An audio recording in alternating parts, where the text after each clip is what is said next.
Както казвам винаги, ЦСКА е на снимка да ги видиш, искам да ги бия. Би за да те уважава. Ей, кока, виж какъв грозник, свипа си Ален Делон. Ужас. Нямам познат резултат скоро. Кокала, та-та-та-та. Така, виждате, нов човек съм. Пак за Хапи Кокала. С нови две прогнози. ЦСКА София срещу Локомотив София. Мисля, че ще стане хубаво дерби, софийско. ЦСКА с амбиции да си запазят мястото в челната четворка.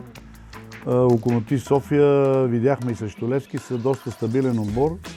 Естествено, направиха и доста грешки в този матч.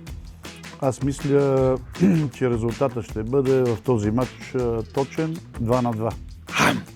Следващия матч в програмата, отново дерби, миланско дерби, Милан-Интер.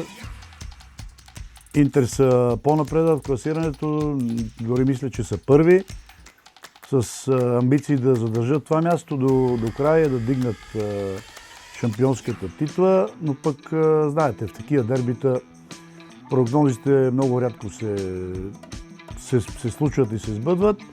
Аз бих дал точен резултат 1-1. В Италия има само такива, по 2 гола си вкарат на матч и край, всичко спира. Там няма или 0-0, или 1-1. Друго нещо не съм. И едно ритане и блъскане, страшно. Край за днес, утре пак ще се видим.